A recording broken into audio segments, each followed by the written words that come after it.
You already know what it is. Your boy DreamBoy DZY. I'm here to answer some questions with Sound of the Future. Let's do it. I love you, 508.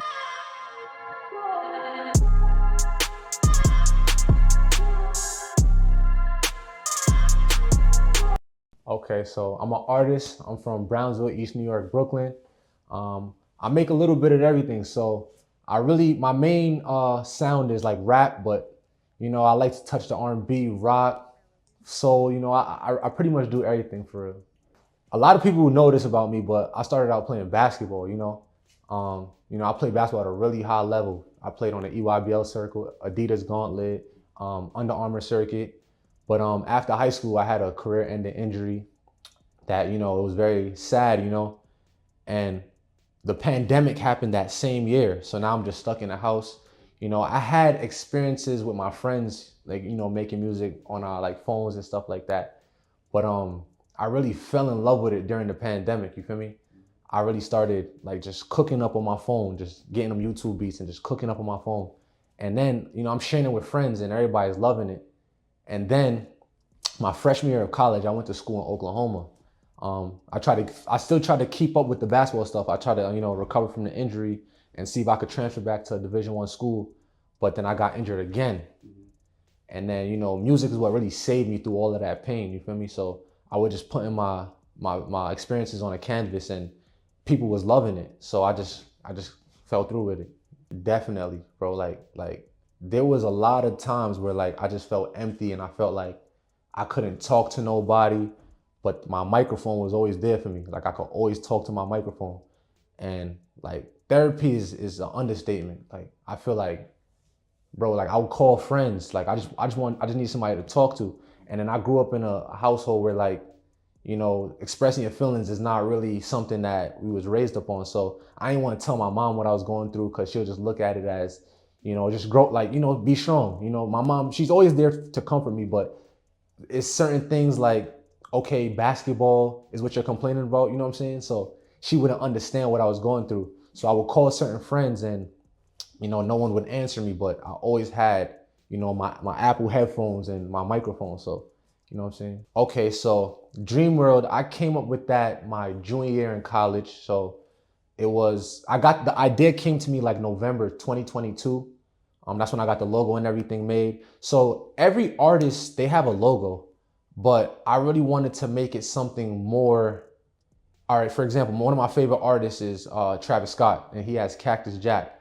And I don't know if people realize this, but he pushes that more than himself because Cactus Jack is the brand. Travis Scott is he's still a brand himself, but he's the solo act.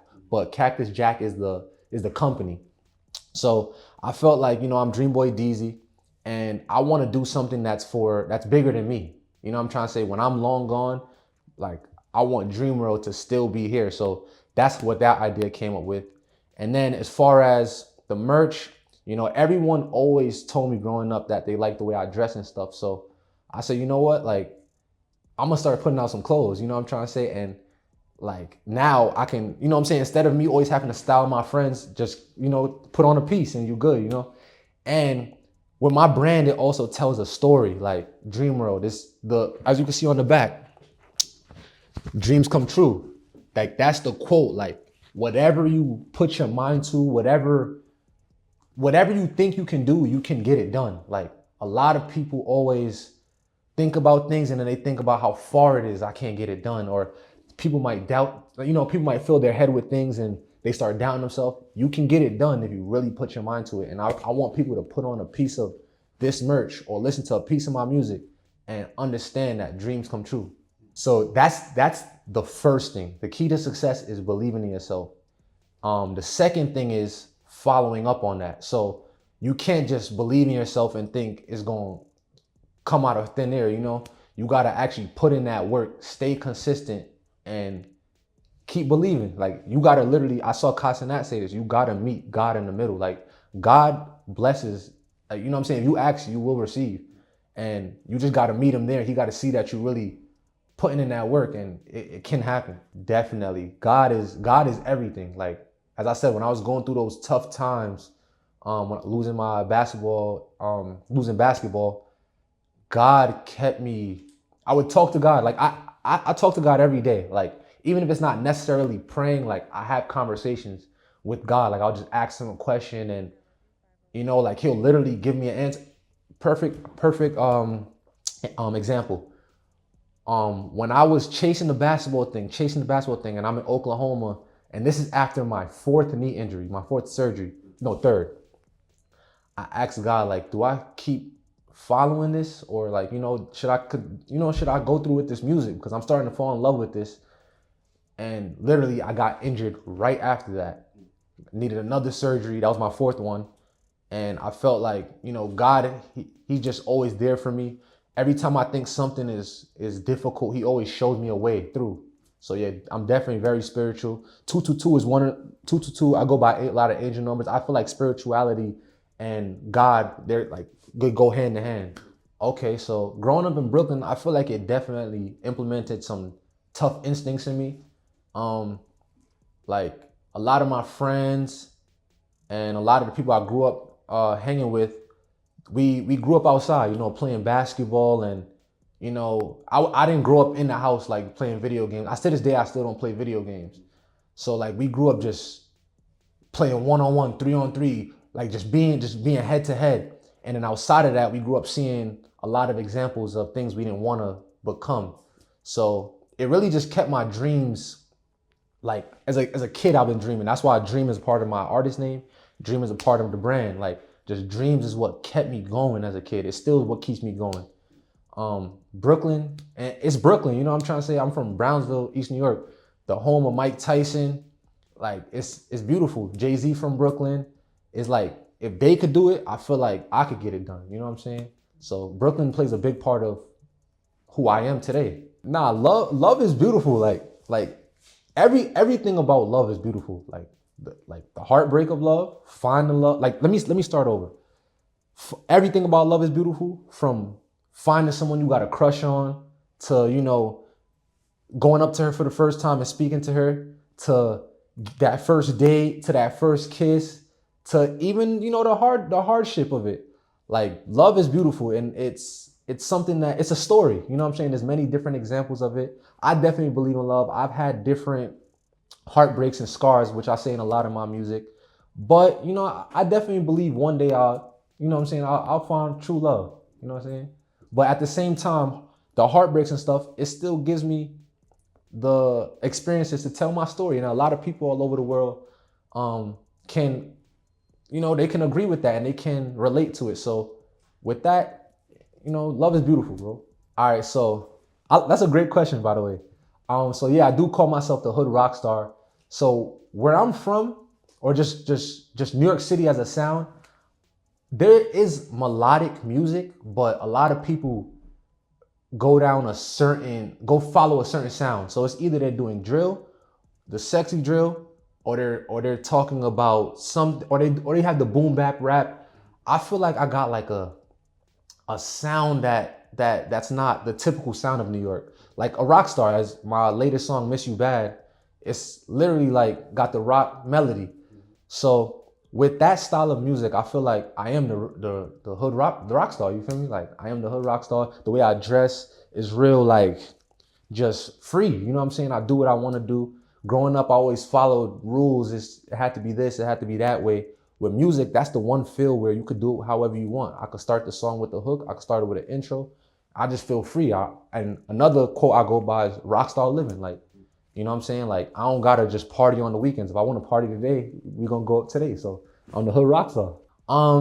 Goals.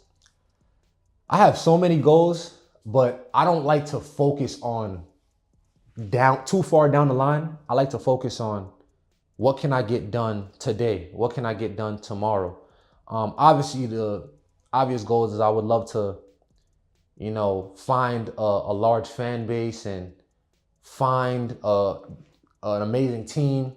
But today, I just want to make me a song that I fall in love with. I want to meet someone that can find me that can create a beat that, what I'm saying? So I just want to create and just experience, and I just go by the flow. Because if I focus on too far into the future, that's how you begin to put too much weight on yourself. You begin to the pressure, you fall into like I don't want to deal with all of that. So I just worry about tomorrow and today. Honestly, I'm open to either, you know. In these 4 years I've been making music, I've only been contacted by one label.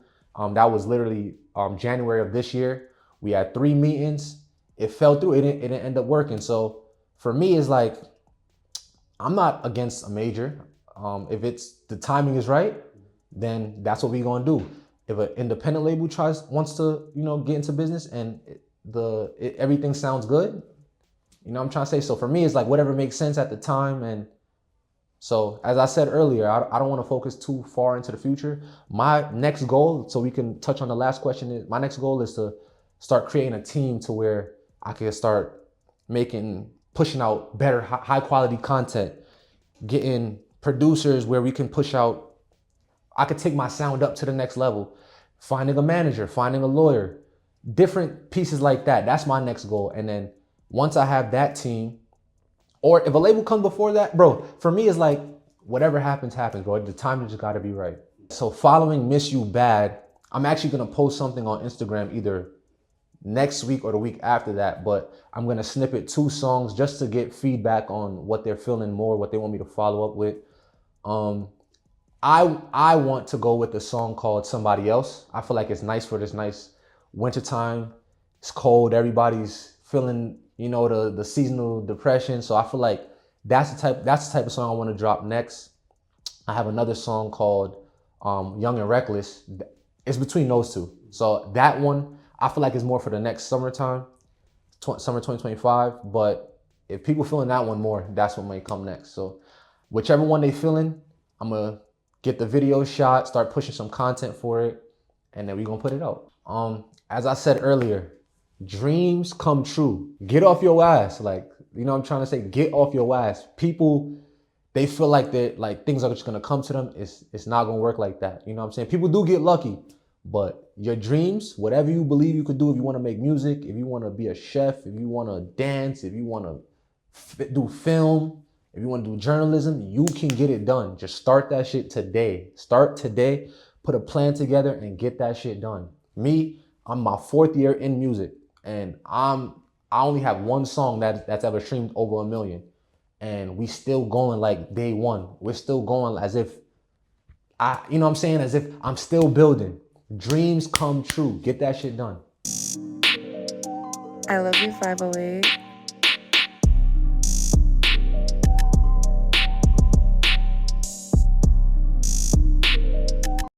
Also, I just wanted to say, Nolan, thank you for, reaching out to me. I pray that this platform right here, Sounds of the Future, takes off. I see it, you grinding. I've been looking through, just like how you was looking through my page, I was looking through your page, and I see this platform taking off, bro. And this is actually my first interview. So I just wanted to say thank you, bro. I really appreciate it, bro.